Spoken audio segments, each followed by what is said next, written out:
here's your Rutherford weather forecast. Welcome in to look at the potential for significant flooding and some strong, maybe severe storms on Saturday. Brian Barrett with meteorologist Justin Bailey here, and significant flood threat, strong to severe storms. Let's talk about the flood threat first. Justin, 2 to 3 inches of rain on already saturated ground is enough to cause some flooding problems. Absolutely is. So, as we take a peek at the flood watch, that goes into effect Friday night through Sunday morning. So, just know that our chances of 3 inches or more of rain is about 50-50, and a lower chance of 5 inches or plus rain. But we are under the excessive rainfall outlook at a moderate level from the Weather Prediction Center, and that is a pretty high level. You don't see that very often. I think I saw it maybe last week out in California where they've had those atmospheric rivers coming through.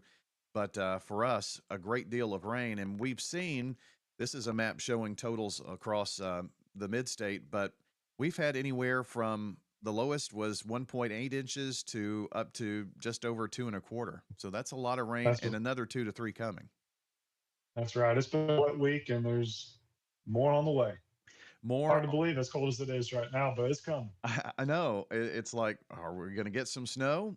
Well, maybe. We'll talk about that in a minute. A little bit too soon for that, but this is a new product from the National Weather Service. You can put model data in and see.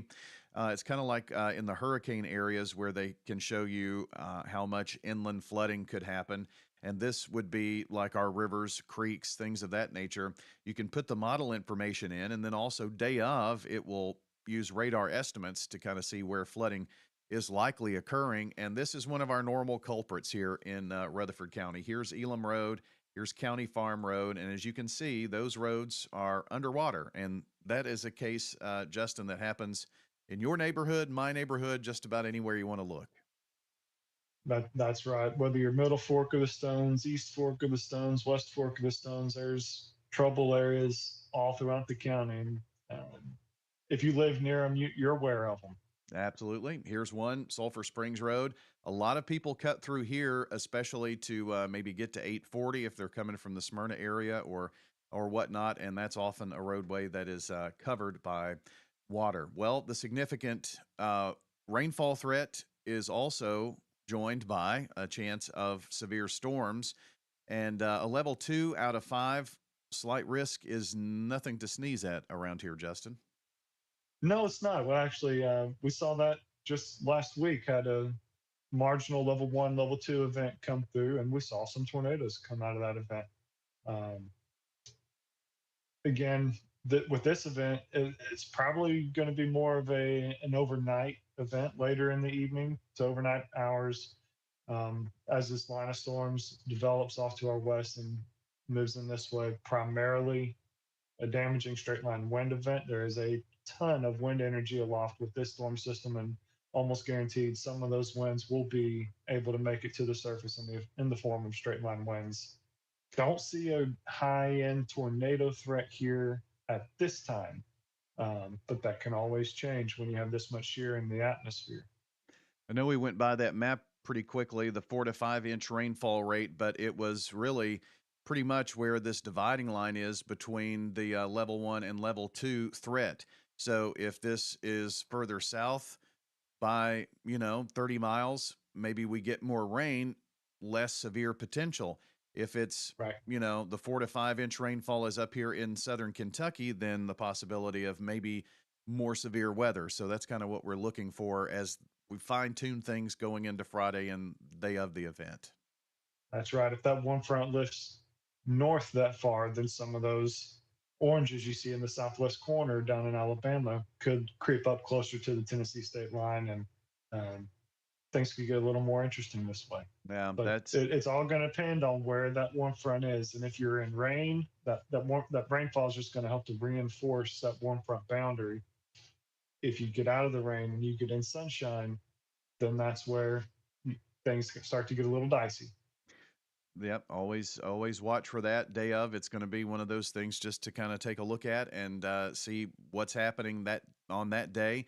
This is just a look at the levels of severe weather. Again, a level 2 out of 5 for Rutherford County here. So the big takeaways: flooding, low-lying areas. That is probably going to happen here with the rain that we're expecting to see. High confidence in that.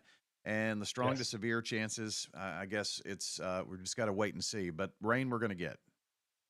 that's right. That's right. So what happens on Monday morning when we're in the teens and lower 20s? I mean, goodness gracious. Oh, it's going to be brutal cold. And then there's a large trough coming through, going to develop a low pressure down the Gulf Coast. I still catch myself trying to not say Gulf of Mexico anymore. I'm just going to call it the Gulf The Coast. Gulf. And that's right. And we're going to be on the cold north side of that moisture shield. And whatever falls could very likely fall in the form of frozen wintry weather. Yeah, you don't see this often from this Not far that out. far out. Yeah, Right. especially here. So that tells us that we're going to have some very cold temperatures. And just how cold? Well, here is an animation of the lower atmospheric temperatures through the end of the month, and it'll kind of loop around here. But that shows just really cold, very cold, Arctic cold coming out of Canada and just racing through here several times the rest of the month. Yes, sir. So there goes the warm February, huh? I hope you enjoyed it for that brief spit that we had of it. Yep, it doesn't look like it's going to last very long. So, well, Justin, I know that you're planning on keeping us updated on Saturday, headed out to do a little chase, and also maybe if we've got severe weather here, we'll check in with you as well. But hopefully things will not be that bad. But we just wanted to make sure that we're on here to let folks know about the potential, and hope you and your brother and everybody have a safe trip. That's right. We're going to go try and get in a little bit of the action. And my brother, he enjoys storm chasing, and he's got a TikTok that he has, I Storm Chase, if you want to give him a follow on there. And we'll be down that way and see what we can get into. And I'll still always keeping tabs on things back home as well. And Sounds if things good. get dicey, I'm a phone call away. Perfect. We'll check in with Justin. That is meteorologist Justin Bailey. Bryan Barrett here, reminding you that if you're watching this and you are obviously a person that likes to keep up with the weather forecast, share this with your friends. Ask them to like, subscribe, turn on notifications. And if you haven't done so, help us out with that. And that way you'll be notified when we're live on the Rutherford Weather Channel. Have a great evening.